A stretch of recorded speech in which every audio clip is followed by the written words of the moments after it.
Quick video there for anyone that this may interest. So I have a set of Range Rover P38 radius arms here, and this is a spare set. This is not the set off my P38, and I'm just prepping them. I'm getting them ready because I know I'm going to have to change them on my P38. I'm going to have to change them out, change out the bushes. So it's just as handy now to have a set rebuilt and ready to swap over when the time comes. But so this is a set. So I had a spare pair of P38 axles that I took in as breaker parts, just to keep spares for my own machine. And so these have been sitting for a while, and as you can see, there's a bit of surface rust in them, but I wouldn't be concerned about that. That'll all come up nice and clean and brand new looking with a wire wheel and a bit of paint. But the point of this video was I just wanted to go through really quickly these bushes. So these are the OEM, or these would be maybe an aftermarket bush. And you can see where they're pressed in here. Now, anyone that knows a P38 knows that you need a special tool, or you need to make your own tool in order to fit these initially. So they're kind of, I don't know, they're kind of like a nylon, they're not metal. But these are roughly 1.5 to 2 mil wider than the hole that they go into. So you need a special tool which tapers these down as you push them in and squeezes them in. Without that tool, they can be pretty much impossible to get in. But that's not the point of the video. The point of the video was, I noticed this before, but I noticed it again this time. So to get these off the axle, you'd imagine, so that's your insert there. You'd imagine that you just undo your bolt and you tap out your bolt. But because when these are put in, you have a metal bolt against a metal surface on the inside, which lives inside here. Over time, what happens is the two of them weld together. And so you can imagine you unscrew your bolt and you go to try and move it, and it won't move. And what actually happens is when the bolt itself is tightened in position, so it's torqued both sides, we'll say, either side of it. This might be a better example. So it's torqued either side of that. And because these two metals have now seized together, the bolt itself is structurally sound, it's not moving. And because the outer metal is now seizing to the inner metal, the flex now has gone from the bush to the rubber. And what happens is it just tears out.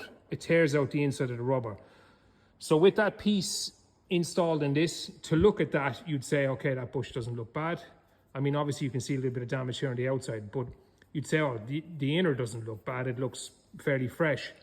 But when the actual metal piece on the inside is spinning, then it's absolutely garbage. It's fucked basically. So just a tip on that is to use some anti-seize on the center of the bolt. So when you're putting in your bolts with your new bushes, put in a little bit of anti-seize on the inside just to stop those two metals seizing together like that.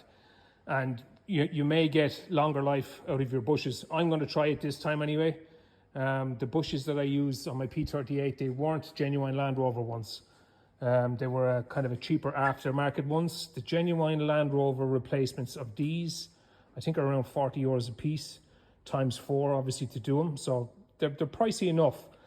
I'm pretty sure the ones I put in were a good bit cheaper than that. So they need to be replaced again. I have the special tool ordered, which is on the way to do them. So what I'm doing is now I'm just taking these out of these two radius arms. I'm going to clean these up, paint them so that these radius arms are ready to go, just to basically take the ones off my P38 and change them out for these. I'll show you that tool in greater detail when it arrives. I only ordered it there yesterday, but I figure I'm going to have to do quite a few of these over the next 10, 15, 20 years. So it's worth having the tool for the sake of 120, 140 euros. So yeah, that's it. So there are many different tools and stuff you can use to push these bushes out. What I'm using here today, just because it's convenient and because I have it here in the workshop, it's just a ball joint removal tool.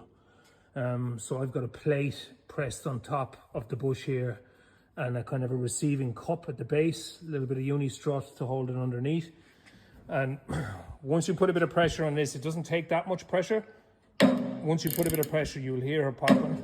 Because they're nylon, they go pretty easy, you know. So in comparison, or if you were comparing them to, we'll say, bushes that have a metal raceway, these go quite easily. So you can see even with one hand now, I'm able to push that all the way through. So okay,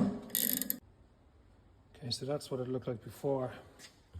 As I said, it's just surface rust. 10-15 minutes with a 4-inch wire wheel and a grinder, and it's all cleaned up. So we'll get that sink primed and painted up,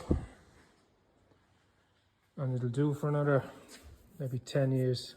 We'll see how long we get out of those bushes, but yeah, that's one side done. I have to pop these out, clean that up, get the two of them painted, and once the bushes and the tool arrive, I'll get them fitted, and then they're just ready to be changed over. So it's one more job off the list.